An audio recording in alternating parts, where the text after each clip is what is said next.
Dhanbad police मुख्यालय समाहरणालय परिसर में वरीय पुलिस अधीक्षक श्री प्रभात कुमार की अध्यक्षता में अक्टूबर 2025 माह से संबंधित मासिक अपराध समीक्षा बैठक का आयोजन किया गया। बैठक में एसएसपी महोदय के साथ सिटी एसपी श्री ऋत्विक श्रीवास्तव, जिले के सभी डीएसपी, एसडीपीओ, थाना प्रभारी, ओपी प्रभारी एवं विभिन्न शाखाओं के प्रभारी उपस्थित रहे। बैठक के दौरान एसएसपी ने विगत अक्टूबर माह में पुलिस द्वारा किए गए कार्यों, अभियानों, अपराध नियंत्रण की स्थिति तथा भविष्य की रणनीति पर बिंदुवार समीक्षा की।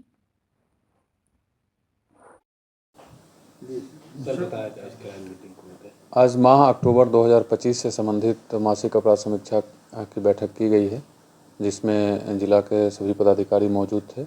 इस मासिक अपराध समीक्षा बैठक में माह अक्टूबर में जितने कांड प्रतिवेदित हुए हैं, जो भी घटनाएं घटी है, उसका उद्भेदन हुआ कि नहीं, उद्भेदन हुआ तो क्या हुआ, उसमें अग्रतर कार्रवाई क्या है, उद्भेदन अगर नहीं हुआ है तो क्यों नहीं हुआ, पूरे माह में कितने केस प्रतिवेदित हुए, उसके अनुपात में कितने कांडों का निष्पादन किया गया, वारंट कुर्की का कितना का निष्पादन किया गया, ये तमाम बिंदुओं पर सभी पदाधिकारियों के साथ बैठक की गई है। ओवरऑल जो अक्टूबर माह था वो काफ़ी सेटिस्फैक्ट्री रहा, बिकॉज पूरे अक्टूबर माह में 3 मेजर पर्व त्यौहार भी थे जो काफ़ी शांतिपूर्वक बीता है। पुलिस की परफॉर्मेंस अक्टूबर माह में काफ़ी संतोषजनक रही है।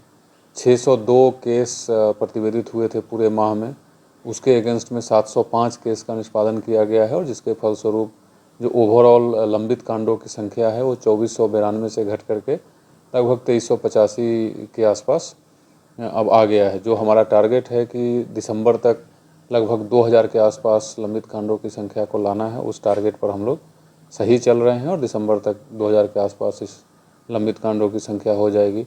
इसके अलावा पूरे अक्टूबर में कोई मेजर घटनाएं नहीं हुई है, कोई रंगदारी से संबंधित या उस एक्सटॉर्शन से संबंधित कोई मेजर घटनाएं नहीं हुई है, लेकिन हमारा जो रिजल्ट है, जो उपलब्धि है, वो काफ़ी अच्छी है।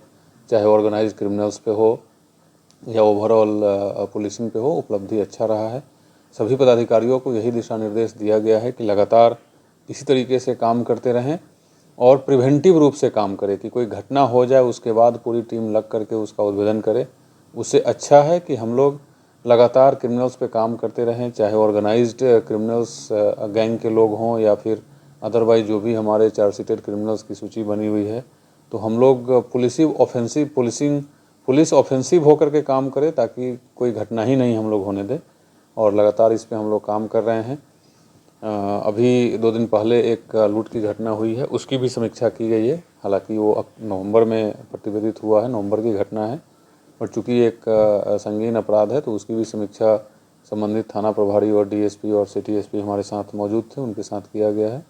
उस पर भी टीम को दिशा निर्देश दिया गया है ताकि उस घटना का उद्भेदन जल्द से जल्द किया जा सके। उसमें सर कुछ चिन्हित हुआ है जैसा कि पता चल रहा है? वो हम लोग बहुत जल्द से जल्द उद्भेदन कर लेंगे उसका। बाकी जो पुलिस की प्रोग्रेस है डे टू डे, वो बताना सही नहीं है। हम लोग जब पूर्ण रूप से घटना का उद्भेदन कर लेंगे तो ज़रूर आपको बुला करके बताएंगे। सर दिल्ली सर कुछ पूरे ज़िला में कल ही जनरल अलर्ट जारी कर दिया गया है। जो पुलिस की गतिविधि होती है उसको तेज़ कर दी गई है। हर एक वैसे जगह जहाँ लोगों का आना जाना होता है या लोग वहाँ ठहरते हैं, होटल हो, लॉज हो, रैन बसेरा हो, उस पर निगरानी रखना है। टाइम टू टाइम समय बदल बदल के उस पर छापेमारी करके अगर कोई संदिग्ध रुका हुआ है तो उसकी पहचान करनी है। हमने ट्रैफिक डीएसपी साहब को निर्देश दिया है कि शहर के किसी भी चौक चौराहे या किसी भी सड़क पर वैसे वाहन जो महीनों से, बहुत दिनों से वहाँ पड़े हुए हैं, उसकी तहकीकात करके जो भी आवश्यक कार्रवाई है वो करे। उसको वहाँ से हटवाना हो, फाइन करना हो, एफआईआर करनी हो, जो भी विधि सम्मत कार्रवाई है वो करके वहाँ से हटवाया जाए। और चौक चौराहे पर विशेष करके इवनिंग के समय जब लोगों की ज़्यादा भीड़ होती है, उस समय पुलिस विशेष रूप से एक्टिव रहे, इसके लिए भी दिशा निर्देश दिया गया है। और हमारे सभी तमाम वरीय पदाधिकारी लोग अलर्ट मोड में हैं, और हम लोग इंश्योर करेंगे कि यहाँ किसी प्रकार की कोई विधि व्यवस्था की समस्या उत्पन्न नहीं हो। देखिए, अभी हमारे पास कोई स्पेसिफिक सिस्टम नहीं है, लेकिन हम लोग सिस्टम बना रहे हैं। बट फिर भी मैं आपके माध्यम से तमाम लोगों को से अपील करना चाहूँगा कि अगर आप अपना मकान या दुकान या कोई भी चीज़ अगर भाड़ा पर देते हैं, तो जो भी टेनेंट है जिसको आप भाड़े पर दे रहे हैं, उसका सत्यापन बढ़िया से करा ले, उसका पुलिस वेरिफिकेशन करा ले, उसके बारे में जान ले, कहाँ का है, क्या नाम है, कहाँ का रहने, एक्चुअल में जो उसकी सत्यापन होनी है वो कराने के बाद ही आप भाड़े पर दें।